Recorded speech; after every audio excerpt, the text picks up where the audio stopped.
એ મૂળ નીચે હોય છે. અગર એ મૂળ કાપવામાં આવે તો ઝાડ સુકાઈ જશે. એને ભી કહેવામાં આવે છે. હવે તમને બે એક્ઝામ્પલ તમારે સામે રાખું છું. કુરાન મજીદના બીજા નામ છે ઉમ્મુલ કિતાબ. શા માટે ઉમ્મુલ કિતાબ? એના સૂરા અલ-હમ્દના નામ છે ઉમ્મુલ કિતાબ. શા માટે સૂરા અલ-હમ્દ નામ ઉમ્મુલ કિતાબ છે? એ એટલા માટે કે જે પૂરે કુરાનની અંદરમાં છે એ સૂરા અલ-હમ્દની અંદરમાં છે. યાની જે પૂરે કુરાનની અંદરમાં તમને મળશે એ તમને એક સૂરા અલ-હમ્દ મળશે. એટલે સૂરા અલ-હમ્દનું નામ શું થયું? ઉમ્મુલ કિતાબ. કિતાબની માં છે. છે એક સૂરો 7 આયતનો છે, પણ કે છે ને પૂરી કિતાબનો માં છે. શા માટે? કારણ કે આની અંદરમાં બધું મળે છે. પૈગંબર શું કહે છે? ઉમ્મુ અબીહા. ફાતિમા પોતાને પિતાની માં છે. યાની જે મારી અંદરમાં ગોતવા આવશો તમને બધી ચીજો ફાતિમાની અંદરમાં મળશે. જે ચીજે તમને મારી અંદરમાં દેખાશે એ તમને બધી વસ્તુઓ ફાતિમાની અંદરમાં દેખાશે. એક એક્ઝામ્પલ હજી દઉં, તમારે ઝહેનમાં રહી જશે ઇન્શાઅલ્લાહ. જે લોકો આપણા મોમિન ભાઈઓ હજ કરીને આવ્યા છે, મારી માઓ બહેનો, તમે જે હજ કરીને આવ્યા છો, મારી વાતની તસદીક કરશો. જ્યારે આપણે મક્કામાં ગળે છે ત્યારે મોટા મોટા લખેલું હોય છે ઉમ્મુલ કુરા. આ ગામનું નામ છે ઉમ્મુલ કુરા. કઈ? મક્કાનું નામ છે ઉમ્મુલ કુરા. શા માટે કે છે ઉમ્મુલ કુરા? કુરાની માં. સૌથી પહેલે પરવરદિગાર આલમ જે ઘર બનાવ્યું છે એ ક્યાં બનાવ્યો છે? પૂરી ખિલકત, પૂરી જમીન ઉપર વાત કરું છું. આખી દુનિયામાં સૌથી પહેલા જે ઘર બનાવ્યું છે તે મક્કા છે. અને મક્કાના ઘર બનાવવામાં પરવરદિગાર આલમ એની જમીન પેદા કરી છે. તો દુનિયામાં કોઈ જગ્યા જમીન ના હતી, સૌથી પહેલી જમીન અહીંયા આવી છે એની મક્કામાં. અને જ્યાં ખાને કાબા છે એ પહેલી જમીન છે. એ જમીનને સદકામાં આખી દુનિયામાં જમીન બનાવવામાં આવી. જ્યારે એ જમીનને સદકામાં આખી દુનિયામાં જમીન પેદા કરવામાં આવી તો અલ્લાહ તરફથી ઇરશાદ થાય છે કે આનું નામ રાખો ઉમ્મુલ કુરા. આ જે દુનિયા ફેલાઈ ગઈ છે એની માનું નામ છે મક્કાની તે જમીન જ્યાં ખાને કાબા બનાવવામાં આવ્યો છે. શા માટે? અહીંયાથી નીકળ્યું છે બધું, એને સદકામાં નીકળ્યું છે. ફાતિમા શું કહે છે? પૈગંબર શું કહે છે? કે જે ફાતિમા તો ઉમ્મુ અબીહા. ફાતિમા પોતાની પિતાની માં છે.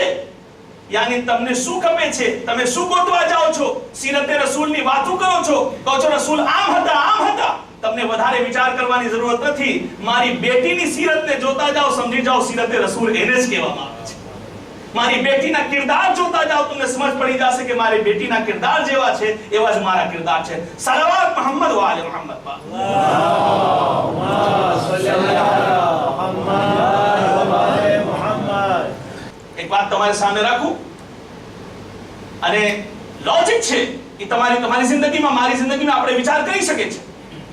અગર ઇન્સાન પોતાને ઘરને અંદરમાં ખુશહાલ જિંદગી પસાર કરી રહી છે और એની બાયડી સાથે રિશ્તા સારા છે તો બહાર નીકળીને એનું કામ સારા હશે, એના મગજ ઠેકાણે હશે, એને કોઈ જાતની પ્રોબ્લેમ નહીં આવે.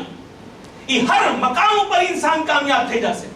પણ જો ખુદાના ખાસ્તા ઘરમાં કંઈક ઝઘડા બગડા હશે તો બહાર નીકળીને બધું બગડી જશે. પછી મગજ ઠેકાણે નથી રહેતું, લડાઈ ઝઘડા.